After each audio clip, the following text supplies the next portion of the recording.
Hari ini saya akan bicara kepada saudara satu firman Tuhan. Judulnya adalah Exceeding Grace atau anugerah melimpah. Kita langsung saja baca ayatnya di dalam Efesus pasalnya yang kedua ayat 6 sampai 8. Dan di dalam Kristus Yesus Ia telah membangkitkan kita juga dan memberikan tempat bersama-sama dengan Dia di surga. Supaya pada masa yang akan datang, Ia menunjukkan kepada kita, perhatikan, kekayaan kasih karunia-Nya yang melimpah-limpah. Ayo kita urangi frase itu, 2, 3. Kekayaan kasih karunia-Nya yang melimpah-limpah. Pegang itu dulu, kita selesaikan pembacaan ini. Sesuai dengan kebaikannya terhadap kita dalam Kristus Yesus. Sebab karena kasih karunia, kamu diselamatkan oleh imanmu, oleh iman. Itu bukan hasil usahamu, tetapi apa? Pemberian Allah. Oke, jadi ini kasih karunia. Bukan hasil usaha, tetapi pemberian.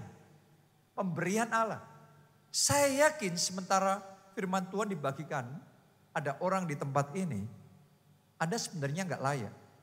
Tapi kasih karunia dari Tuhan diberikan kepada saudara. Oke, dan yang luar biasa, kasih karunia Tuhan itu dicatat di dalam ayat tadi sebagai ini. Kekayaan kasih karunia-Nya yang apa? Melimpah-limpah. Jadi yang namanya kasih karunia, saya hari ini ingin ajak saudara untuk mengenal kasih karunia dimensi yang melimpah-limpah. Karena kasih karunia Tuhan itu tersedia di dalam berbagai macam takaran. Tuhan yang sama kasih karunia-Nya juga tersedia untuk bangsa Israel waktu mereka ada di bawah perbudakan Mesir. Di situ mereka mengalami pergumulan, di situ mereka mengalami tantangan. Tapi di bawah perbudakan pun tetap ada pemeliharaan Tuhan.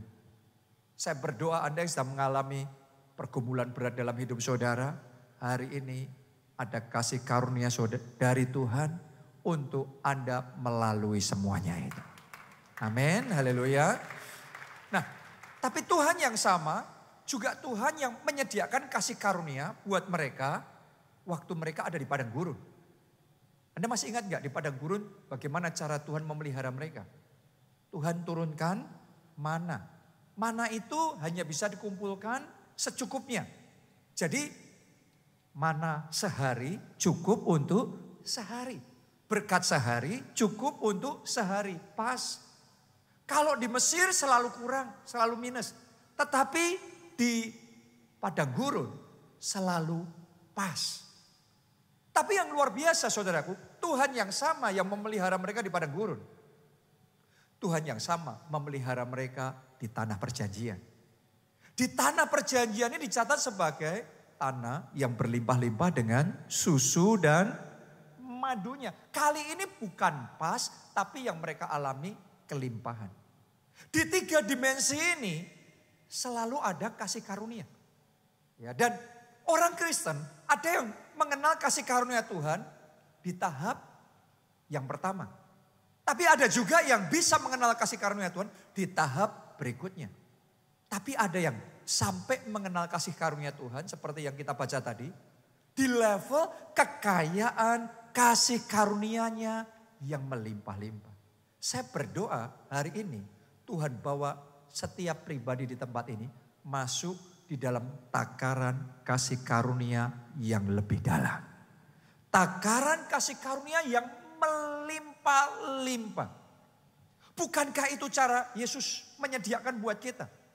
Masih ingatkah saudara mujizat 5 roti dan 2 ikan? Waktu itu kebutuhannya besar. 5.000 orang harus dikasih makan. Itu kalau hanya dihitung yang laki-laki.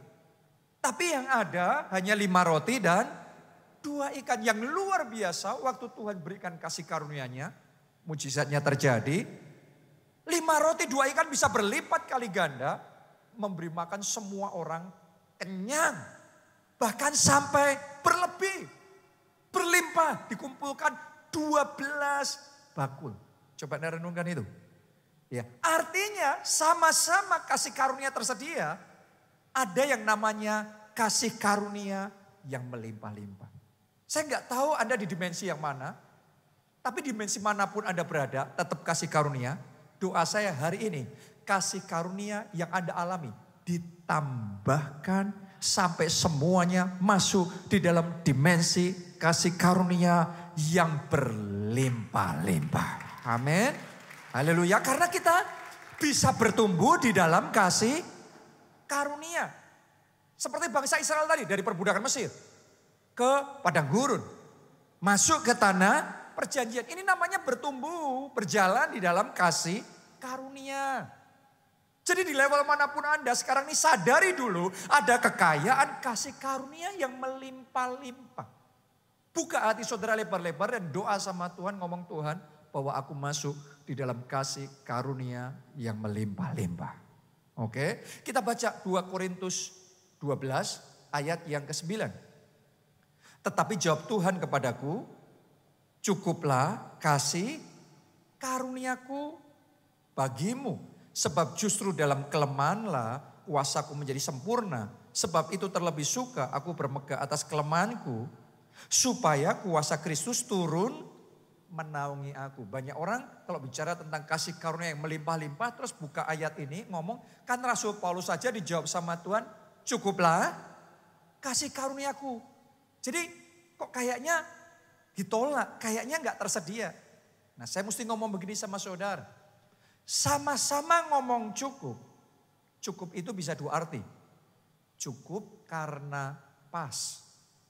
Tapi juga ada cukup karena begitu limpahnya, lebih besar dari kebutuhannya. Maksudnya gimana? Contoh gini. Anak saya mau beli permen, minta uang sama saya. Harganya berapa? 5.000. Saya kasih 5.000. Berarti itu pas. 5.000 cukup untuk beli permen. Di waktu berikutnya, anak saya yang sama mau beli permen yang sama lagi. Ya, dia mau beli permen 5.000 kan. Saya bawain 100.000. Terus dia ngomong, kali ini mau 2. Berarti 5.000 kali 2 sama dengan 10.000. Saya ngomong sama dia, kan tadi sudah dibawain 100.000. Cukuplah, pasti cukup. Ngomong cukup yang sama, tapi cukup karena 100.000 itu pasti mengcover yang hanya 10.000. Pasti berlimpah, cukup. Tahukah saudara, walaupun Tuhan ngomong sama Rasul Paulus, cukuplah kasih karuniaku. Bukan berarti kasih karunianya dalam hidup Paulus pas-pasan. Anda lihat saja betapa melimpahnya kasih karunia Tuhan dalam hidup Paulus. Coba Anda lihat betapa melimpahnya hikmat Tuhan dalam hidup Paulus. Betapa melimpahnya kuasa Tuhan yang bekerja dalam hidup Paulus. Betapa luar biasanya penyertaan Tuhan dalam hidup Paulus. Dimanapun Paulus berada selalu ada revival terjadi. Ada mujizat terjadi. Ada terobosan, ada kegerakan, ada jiwa-jiwa diselamatkan. Ada perkara-perkara besar yang terjadi. Dimanapun Paulus berada, di situ ada kelimpahan kasih karunia. Amin. Jadi kalau Tuhan ngomong cukup sama Rasul Paulus bukan cukup yang pas, tapi cukup yang berlimpah-limpah. Doa saya yang Tuhan kerjakan untuk Paulus, Tuhan kerjakan juga untuk setiap orang di tempat ini. Dibawa masuk di dalam kelimpahan kasih karunia yang belum pernah Anda pikirkan sebelumnya. Yang belum pernah Anda alami sebelumnya. Tuhan curahkan dalam hidup saudara. Saya berdoain karena firman Tuhan ini bukan sekedar teori tentang kasih karunia. Tapi saya berdoa Anda dibawa masuk dalam dimensi yang lebih dalam lagi. Lebih berkelimpahan lagi. 2 Korintus 9 ayat 8. Dan Allah sanggup melimpahkan segala kasih karunia kepada kamu. Supaya kamu senantiasa apa? Berkecukupan. Ini level pertama dulu. Kita semua ngalami ini. Senantiasa berkecukupan di dalam segala sesuatu. Tapi nggak berhenti sampai di situ. Ada yang namanya next level. Level berikutnya. Level berikutnya apa? Coba lanjutkan. Dan malah ya, bukan cuma berkecukupan loh. Ada kata malah. Berkelimpahan di dalam pelbagai kebajikan. Saya berdoa di semua aspek hidup saudara. Yang pertama berkecukupan. Tapi nggak berhenti sampai di situ. Mulai saat ini Tuhan bawa saudara berkelimpahan, berkelebihan di dalam kasih karunia Tuhan. Katakan amin. Tepuk tangannya yang paling meriah. Jadi miliki iman kasih karunia yang melimpah. Bahkan kalau saudara sudah dibawa di dalam satu dimensi kelimpahan. Saya mau ngomong sama saudara. Selalu tersedia dimensi kelimpahan yang lebih lagi. Selalu tersedia lagi sukacita yang lebih lagi. Damai sejahtera yang lebih lagi. Oke. Selalu akan tersedia kemenangan yang lebih lagi. Selalu akan tersedia kemuliaan yang lebih besar. Karena itu firman Tuhan ngomong, Tuhan mau bawa kita dari kemuliaan pada kemuliaan. Jadi non-stop. Tuhan itu terus. Karena Tuhan unlimited.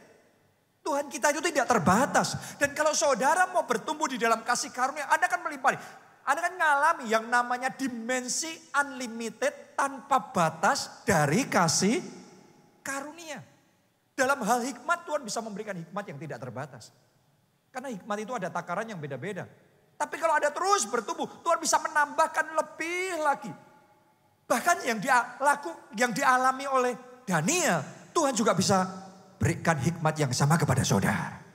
Hikmat yang Tuhan berikan Salomo, Tuhan juga bisa berikan di dalam hidup saudara. Kelimpahan kasih karunia. Dan kalau saudara dapat kasih karunia, orang kalau dapat kasih karunia selalu menang. Kasih karunia Tuhan atau anugerah Tuhan itu lebih dari kepandaian manusia, lebih dari harta kita, jabatan kita, lebih dari semua. Kita baca ya, Pengkhotbah 9 ayat 11. Lagi aku melihat di bawah matahari bahwa kemenangan perlombaan bukan untuk yang cepat. Padahal harusnya kalau lomba yang menang yang cepat. Logikanya gitu. Tapi waktu Salomo memperhatikan tidak selalu kayak gitu. Ya. Yang menang di dalam pertandingan perlombaan kehidupan ini belum tentu yang cepat. Kayaknya sekarang cepat, dia cepat. Tapi seringkali yang cepat salah langkah. Yang cepat akhirnya ketinggalan. Yang kayaknya di awal biasa-biasa saja. Tuhan bisa buat percepatan dan jadi pemenangnya. Akan ada orang-orang di tempat ini. Karena anugerah Anda yang jadi pemenang. Bahkan jadi lebih dari pemenang. Amin. Karena anugerah. Karena kasih karunia. Bukan sekedar karena cepat. Lanjutkan tadi pembacaan tadi. Dan keunggulan perjuangan bukan untuk yang kuat. Juga roti bukan untuk yang berhikmat. Kekayaan bukan untuk yang cerdas. Dan karunia bukan untuk yang cendekia. Karena waktu dan nasib dialami mereka semua. Artinya anugerah Tuhan itu lebih dari kepandaian, lebih dari kecerdasan, lebih dari kekayaan, lebih dari semua. Kalau orang dapat anugerah, dia menang. Ya, orang pinter kalahnya sama orang yang diberkati. Benar? Dan saya percaya kalau saudara anak-anak Tuhan, saudara jemaat keluarga Allah, tanpa terkecuali, Anda terima kasih karunia. Anda orang yang diberkati oleh Tuhan. Anda bukan orang biasa, tapi ada kasih karunia Tuhan yang besar atas hidup saudara. Haleluya. Dan saran saya sama saudara, kalau saudara melihat ada orang yang diberi Tuhan kasih karunia, jangan dimusuhin. Tapi diberkati. Karena Tuhan ngomong sama Abraham, Abraham ini orang yang dapat kasih karunia. Aku akan memberkati orang-orang yang memberkati kamu. Sebaliknya orang-orang yang mengutuki kamu, aku kutuki. Coba Anda renungkan itu. Orang kalau dalam hidupnya ada kasih karunia Tuhan, itu yang Tuhan akan kerjakan. Siapa di sini percaya dalam hidup saudara, atas hidup saudara, ada kasih karunia? Lambaikan tangan saudara. Mulai hari ini, orang-orang yang memberkati saudara, diberkati oleh Tuhan. Bahkan bukan cuma itu, orang-orang yang mengutuki saudara, dikutuki hidupnya. Yes. Saya tuh melihat, saya perhatikan ya, atas hidup Pak Obadja, itu tuh benar-benar berlaku. Ya, perjalanan kita kan bukan baru ya, kita sudah sekian puluh tahun. Saya tuh melihat ada orang-orang yang gak sadar tentang prinsip ini, terus kemudian mencaci maki, mengata-ngatai, menyerang Pak Obadja. Anda kan ngerti, Pak Obadja itu orangnya low profile, orangnya rendah hati, diem. Dia kalau diserang gak bales, dia biasa aja. Tapi orang lama ngerti. Orang-orang yang menyerang setahun, 2 tahun, 5 tahun, sampai di satu titik. Hidupnya akan jadi kering kerontang. Dan benar firman Tuhan, yang mengutuki, dikutuki. Tapi yang memberkati, diberkati. Terjadi juga di dalam hidup saudara. Mulai hari ini kasih karunia Allah berlimpah atas hidup saudara. Amin. Jadi hidup dalam kasih karunia itu indah. Itu sebabnya bukan cuma kita mau terima kasih karunia, tapi kita mau berdoa supaya kasih karunia Allah mengambil alih hidup kita. Ya, saya ini orang yang kalau Anda dengar khotbah-khotbah saya, Anda akan menyadari saya orang yang value kerja keras. Benar nggak? Ya, saya orang yang sangat menghargai kerja keras. Harus kerja keras, harus kerja keras. Tapi saudara juga harus menyadari, kerja keras itu harus. Tapi ada hal-hal yang kita harus menyadari, kita kerja keras pun tetap tidak bisa. Ada yang tidak bisa dilakukan oleh kerja keras. Di situ peranan kasih karunia.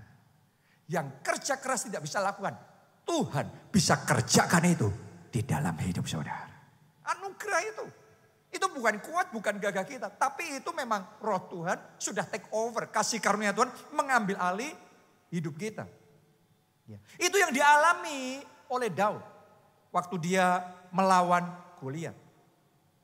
Goliat musuh yang terkuat pun. Tapi Daud menang. Kenapa? Karena kasih karunia anugerah.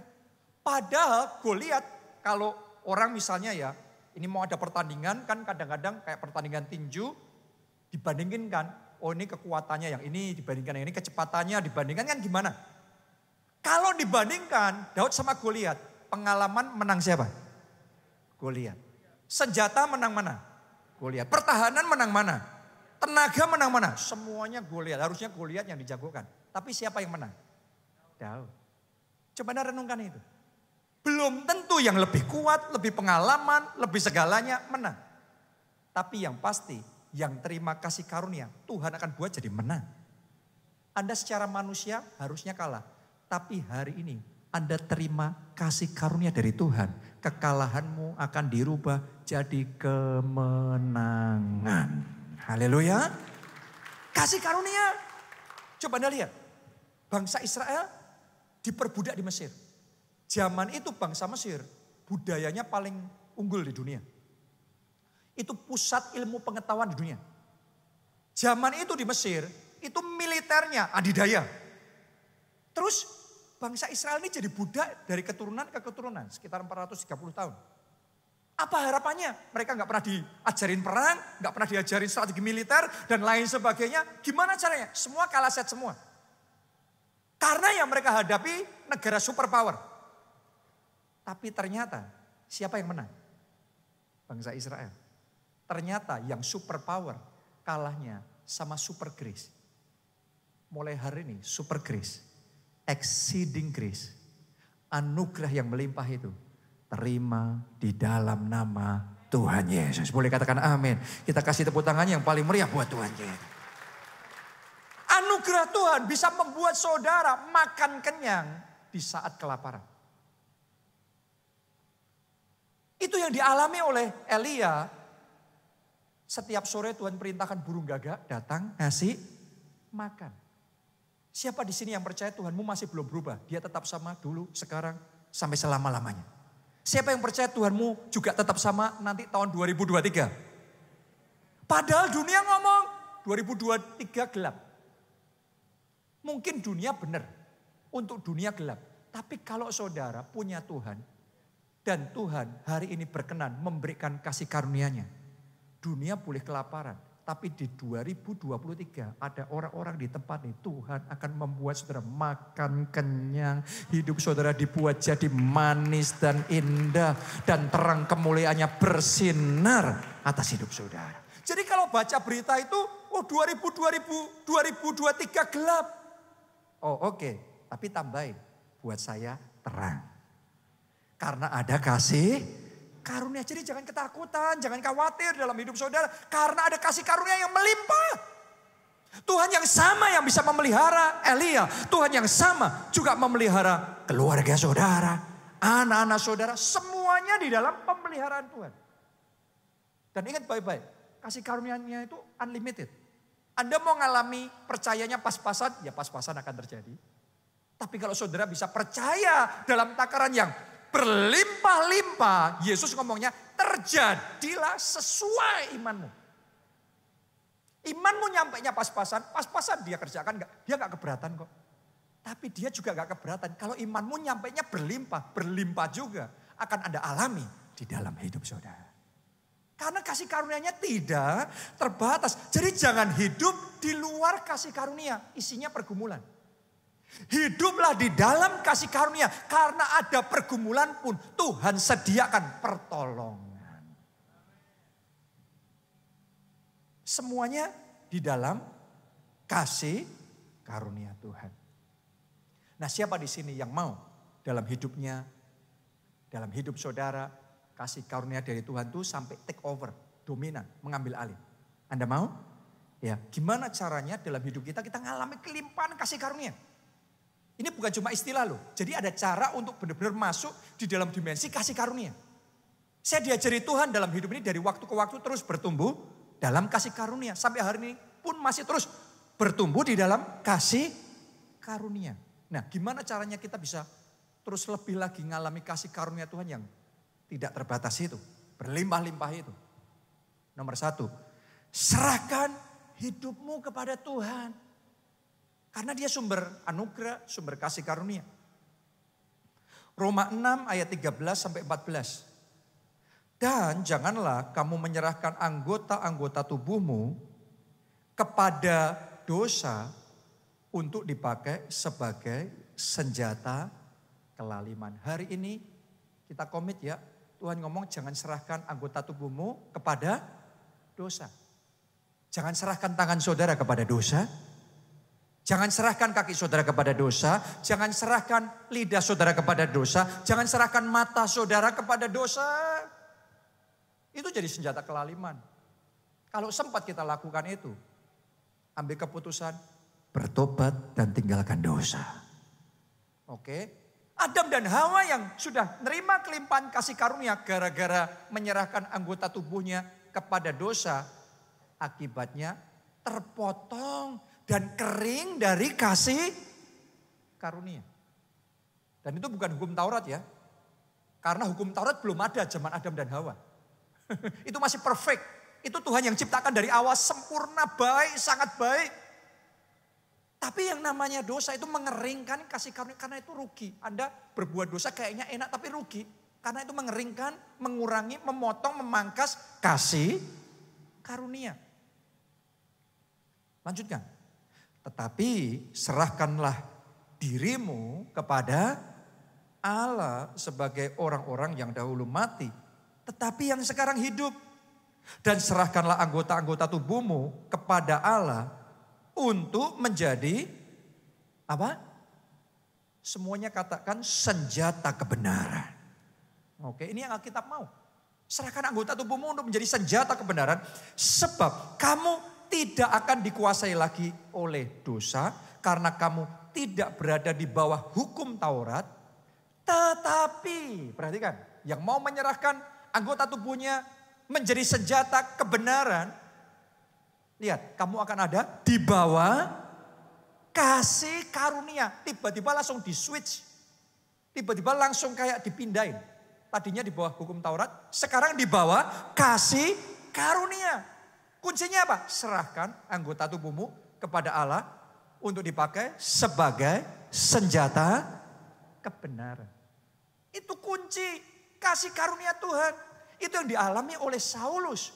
Tadinya dia pakai anggota tubuhnya sebagai senjata kelaliman. Dia aniaya orang Kristen. Dia lakukan banyak hal-hal yang menyakiti hati Allah. Sampai Tuhan Yesus sendiri menampakkan diri kepadanya. Dan di situ Saulus dijamah Tuhan, Saulus bertobat. Namanya terus berubah dari Saulus jadi Paulus. Dan sejak saat itu dia berbalik. Sejak saat itu dia serahkan anggota-anggota tubuhnya yang tadinya untuk senjata kelaliman. Sekarang dipakai untuk senjata kebenaran. Dia pakai tangannya untuk kerja buat Tuhan. Dia pakai lidahnya untuk bersaksi, memberitakan kabar baik Injil Yesus Kristus. Dia pakai kakinya untuk berjalan dari kota ke kota, dari bangsa ke bangsa. Untuk cari jiwa, untuk memperluas kerajaan Allah. Dan sementara dia pakai anggota tubuhnya sebagai senjata kebenaran seperti itu. Maka dalam hidup Rasul Paulus ada kelimpahan kasih karunia. Nah, banyak orang Kristen di tahap ini belum dong. Belum paham. Kita berpikir apa urusannya menyerahkan anggota tubuh saya sebagai senjata kebenaran dengan hidup dalam kasih karunia. Hidup di dalam anugerah.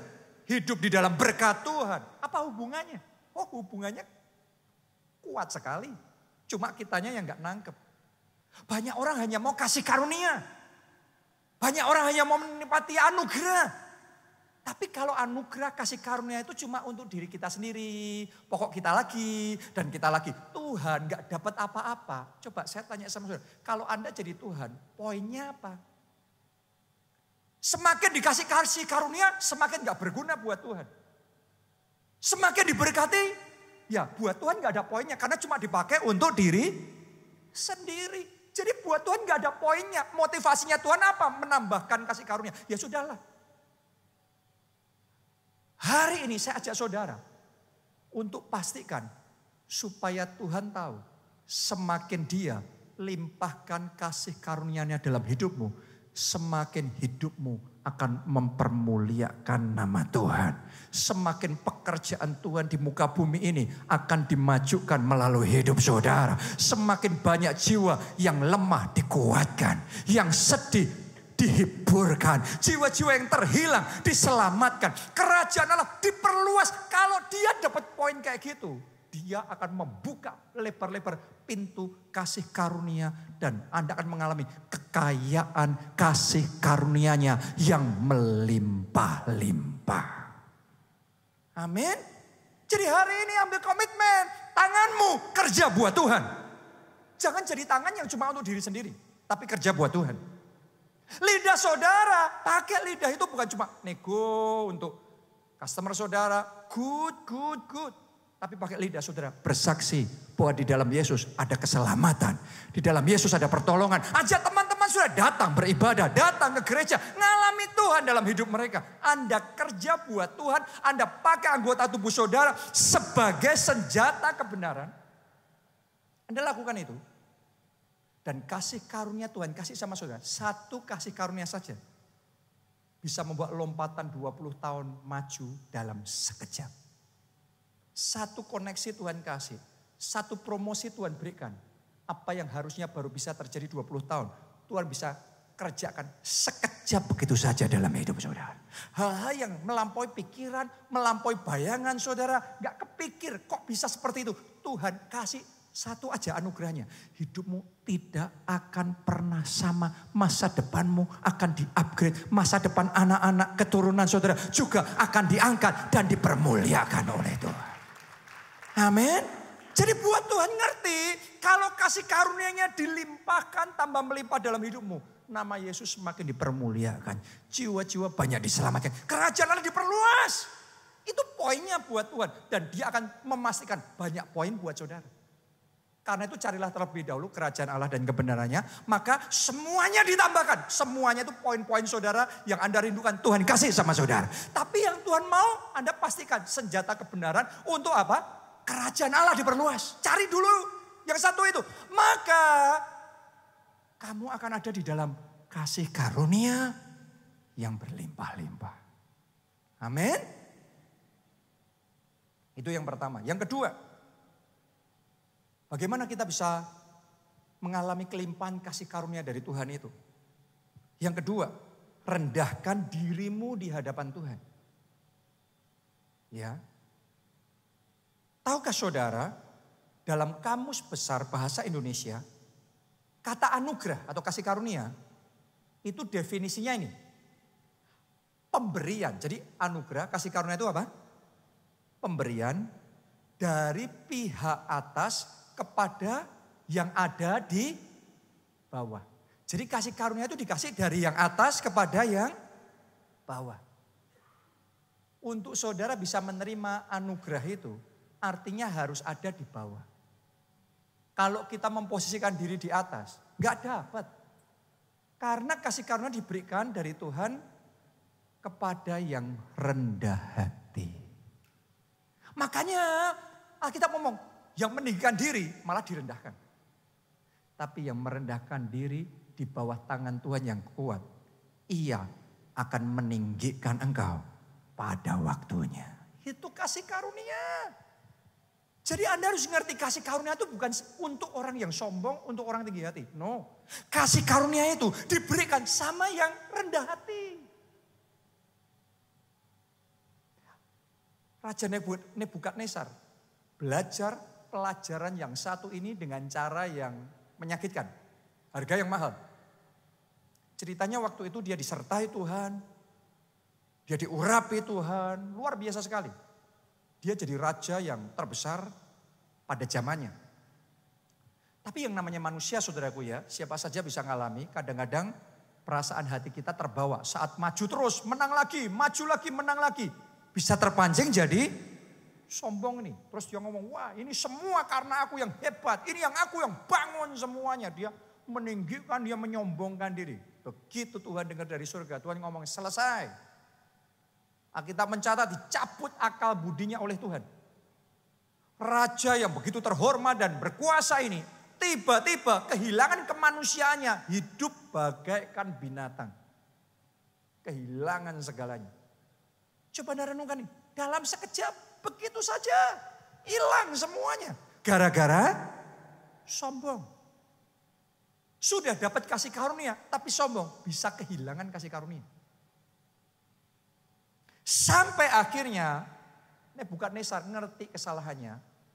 Dan dia bertobat. Dia merendahkan diri di hadapan Tuhan. Kita baca ya. Daniel 4 ayat yang ke-34. Tetapi setelah lewat waktu yang ditentukan, aku Nebukadnezar menengadah ke langit. Berarti dia di bawah, dia ngelihat ke atas. Ke langit, ke Tuhan. Dan perhatikan, begitu dia merendahkan dirinya, akal budiku kembali lagi kepadaku. Lalu aku memuji yang maha tinggi dan membesarkan dan memuliakan yang hidup kekal itu. Coba Anda renungkan, tadinya dia yang meninggikan diri sendiri. Tapi sekarang dari bawah dia membesarkan, meninggikan yang maha tinggi, yang berkuasa, yang maha besar. Lanjutkan lagi pembacaan itu. Karena kekuasaannya ialah kekuasaan yang kekal dan kerajaannya turun-temurun. Artinya Nebukadnezar lagi present worship nih. Tadinya kalau dia ngomong, waduh meninggikan diri luar biasa, sombongnya minta ampun. Tapi sekarang dia tinggikan Allah yang berkuasa, Raja yang kekal, dia lebih besar dari yang terbesar, dia lebih tinggi dari yang paling tinggi, dia lebih berkuasa dari yang paling berkuasa. Tahu nggak saudara, salah satu ciri orang yang rendah hati adalah kalau datang sama Tuhan, dia nggak diem, tapi dia tinggikan Tuhan. Anda kalau ibadah, saudara harus tahu, Tuhan tuh melihat bagaimana saudara menyembah dia. Hanya orang yang humble, hanya orang yang rendah hati, yang mau angkat tangannya menyembah dia. Yang mau bahkan sampai berlutut, bersujud di hadapan Tuhan. Yang mau sampai menari, sampai melompat, memuji, bertepuk tangan untuk menyenangkan nama Tuhan. Buat Tuhan itu poin, itu artinya kita merendahkan diri di hadapan Tuhan. Ada orang-orang yang ketika ujian penyembahan, kayaknya kita nih too big. Kita ini sudah gede banget. Sehingga untuk memuji Tuhan kita kayak, malah sebagian orang lihat, oh ini WL-nya salah. Oh ini pemain musik gak bener ini. Loh, ini waktu saudara jadi juri menilai atau Tuhan yang melihat penyembahan saudara?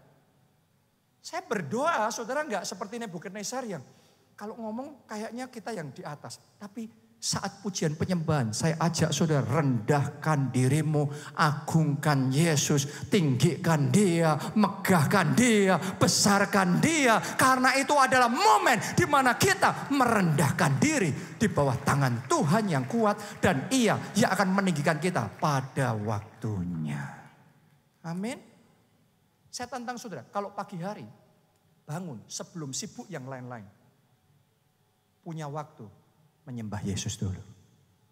Punya waktu bersekutu pribadi dengan Tuhan. Doa, firman. Banyak orang tanpa sadar, sombong banget. Tanpa sadar. Ngomong gak ada waktu buat Tuhan. Tapi kok saudara ada waktu untuk WhatsApp? Kok bisa ada waktu baca news? Update status, sosial media? Coba saudara renungkan, kalau saudara dipanggil sama Bapak Presiden, sejam ketemu, dan saudara ngomong gak ada waktu. Wih, sombong banget kita ini.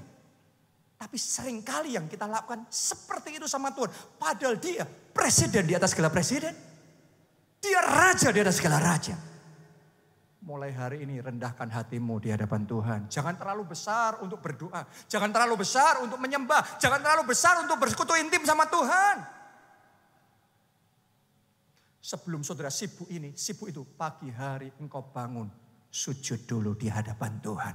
Angkat tanganmu dan sembah yang maha tinggi, yang berkuasa, Allah yang besar, Allah yang berkuasa, yang sanggup melakukan segala perkara. Dan saksikan, alami bagaimana dia akan jadi pribadi yang nyata dalam hidup saudara. Banyak orang Kristen gak ngalami Allah itu nyata. Cuma teori, cuma wah Allah besar, tapi gak ngalami kebesaran Tuhan.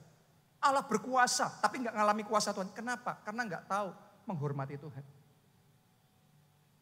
Mulai hari ini rendahkan diri saudara di hadapan Tuhan. Dan lihat bagaimana kasih karunia-Nya diberikan dalam hidup saudara. Siapa yang mau merendahkan hati di hadapan Tuhan? Siapa yang mau membesarkan, meninggikan Tuhan? Kita kasih tepuk tangannya yang paling meriah buat Raja Surga, buat Allah yang besar, Allah yang berkuasa. Amin. Yang ketiga, untuk kita bisa mengalami kelimpahan kasih karunia.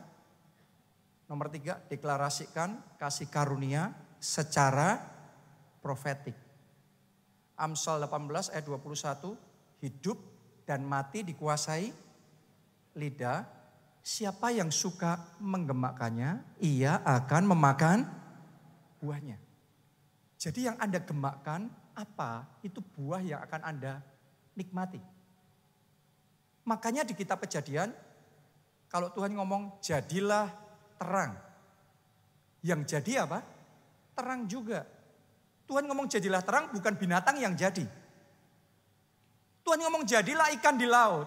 Yang jadi ikan di laut bukan binatang melata. Jadi yang digemakkan itu yang muncul buahnya. Hasilnya. Banyak orang tahu tapi nggak tahu prinsip ini sehingga mempraktekkan dengan cara yang salah.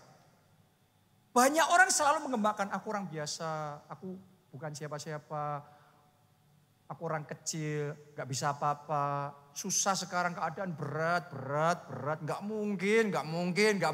Itu yang kita gemakan, makanya hidupnya berat, serba gak mungkin.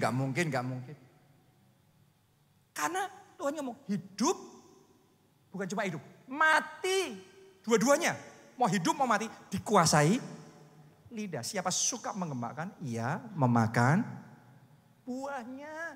Jadi hari ini gemakan anugerah. Mulai hari ini, gemakkan kasih karunia. Anda ngerti nggak kenapa kok Rasul Paulus disebut the apostle of grace. Rasul anugerah, rasul kasih karunia. Karena Anda baca di kitab Perjanjian Baru, itu yang ngomong paling banyak tentang kasih karunia, yang menulis paling banyak tentang kasih karunia, itu adalah Rasul Paulus. Ngomongnya itu terus. Makanya hidupnya melimpah dengan kasih karunia. Ngomongnya mujizat terus, makanya hidupnya selalu ada mujizat. Yang Anda gemakan, prinsipnya itu aja. Yang Anda gemakan, itu yang Anda makan buahnya.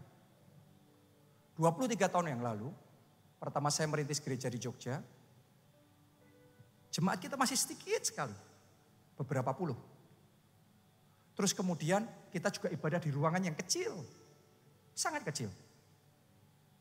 Tapi setiap kali saya ada di jalan, naik mobil, melihat gedung-gedung yang besar, saya selalu tunjuk.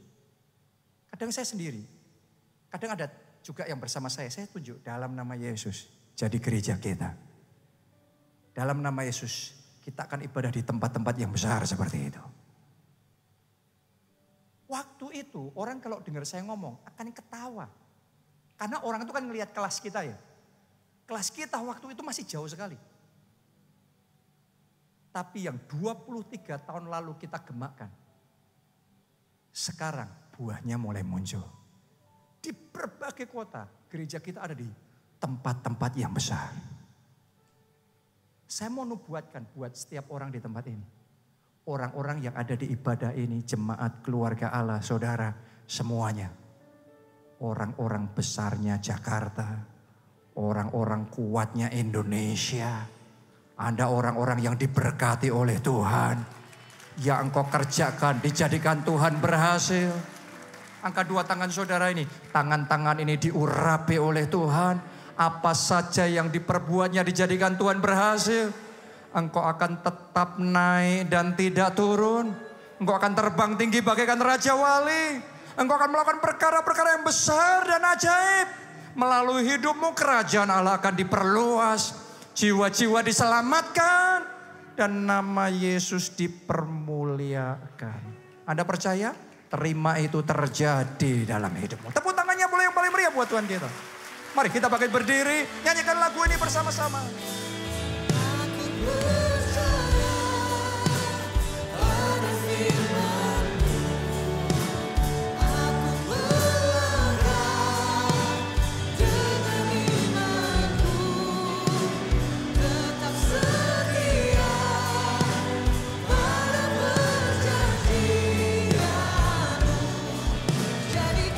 Mari dengan segenap hati katakan aku percaya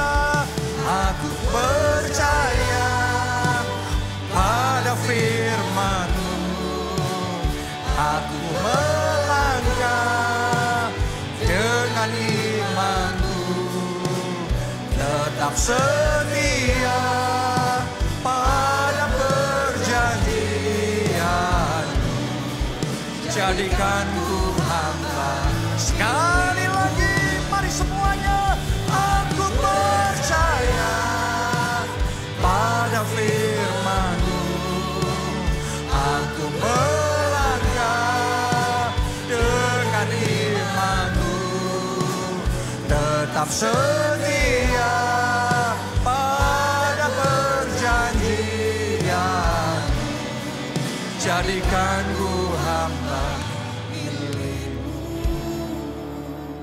Salah satu cara kita merendahkan hati di hadapan Tuhan adalah kita mengakui kita perlu Tuhan dalam hidup kita. Jadi buat saudara yang dalam hidupmu belum ada Tuhan. Anda yang belum pernah terima Yesus sebagai Tuhan dan Juru Selamat. Langkah pertama saudara, ayo undang Yesus jadi Tuhan dan Juru Selamatmu. Anda yang mau angkat dua tangan saudara, ikuti doa ini. Tuhan Yesus, masuklah dalam hatiku, jadi Tuhan dan Juru Selamatku. Ampuni dosa-dosaku, selamatkan hidupku. Mulai sekarang, aku milik Tuhan Yesus. Dan aku mau mengiring Yesus, melayani Yesus sampai akhir hidupku. Terima kasih Tuhan. Yang kedua, pakai anggota-anggota tubuh saudara. Jadi senjata kebenaran. Amin. Itu cara paling cepat untuk saudara berpartner sama Tuhan. Berapa banyak orang yang dalam hidupnya berjuang sendiri. Bekerja sendiri. Kenapa? Karena semuanya kepentingan kita sendiri. Untuk diri kita sendiri. Tapi Yesus ngomong cari dulu kerajaan Allah. Pakai anggota tubuhmu untuk senjata kebenaran. Pakai lidahmu untuk bersaksi. Bukan cuma kalian buat diri saudara. Tapi bersaksi untuk selamatkan jiwa-jiwa. Bersaksi dalam Yesus ada pertolongan. Dalam Yesus ada kesembuhan. Dalam Yesus ada keselamatan. Pakai tangan saudara untuk kerja buat Tuhan. Tangan ini harus senjata kebenaran. Pakai kaki saudara. Jalan cari jiwa. Memperluas kerajaan Allah. Begitu Tuhan lihat hidup saudara jadi senjata kebenaran. Tiba-tiba tangan Tuhan akan memindahkan saudara. Sehingga kau hidup di dalam kasih karunia. Open heaven, anugerah kasih karunia. Sekarang Anda gak sendiri, Anda berpartner sama Tuhan. Dan kalau Anda berpartner, Anda di backup sama Tuhan. Kasih karunia Tuhan yang akan menyertai saudara. Anda yang mau pakai hidup saudara jadi senjata kebenaran. Mari angkat dua tangan saudara. Katakan Tuhan Yesus, pakai hidupku jadi senjata kebenaran. Pakai lidahku, tanganku, kakiku jadi senjata kebenaran. Untuk memperluas kerajaan. Mari masing-masing angkat suara berdoa. Sampaikan komitmen saudara pada Tuhan. Hidupku ini berguna buat Tuhan. Bermanfaat untuk Tuhan. Untuk kerajaan Allah. Pakai aku Tuhan. Pakai jabatanku untuk kerajaan Allah. Jadi senjata kebenaran. Pakai rumahku, mobilku untuk senjata kebenaran. Pakai sosial mediaku jadi senjata kebenaran. Yang berguna untuk Tuhan. Untuk menguatkan yang lemah. Menghiburkan yang sedih. Oh, untuk jadi berkat buat orang-orang di sekeliling yang membutuhkan. Pakai aku jadi senjata kebenaran. Pakai aku Tuhan. Pakai hidup ini ya Tuhan. Pakai keluargaku Tuhan. Jadi senjata kebenaran. Thank you Jesus. Thank you Jesus. Dan yang terakhir, yang ketiga. Mari pergunakan deklarasi profetik. Weaponize your tongue. Pakai lidahmu jadi weapon, jadi senjata. Karena hidup dan mati dikuasai lidah. Siapa suka mengemakkan, ia memakan buahnya. Ternyata yang saya gemakkan 23 tahun yang lalu, sekarang saya mulai menikmati buahnya. Memang kadang-kadang ketika kita menabur tidak satu juga kita menuai. Butuh waktu, tapi tuaian akan datang dalam hidup saudara. Jadi bagian kita menggemakkan. Bagian kita menggemakkan, gemakkan kesembuhanmu, gemakkan pemulihan keluargamu, gemakkan keselamatan seisi keluargamu, gemakkan masa depan yang gilang gemilang dan penuh dengan pengharapan, gemakkan keberhasilan, gemakkan kemenangan, gemakkan mujizat. Anda yang mau angkat dua tangan saudara, mulai angkat suara saudara dan deklarasi profetik sesuai dengan apa yang Anda percaya Tuhan mau kerjakan dalam hidup saudara. Katakan I'm blessed. Aku diberkati oleh Tuhan.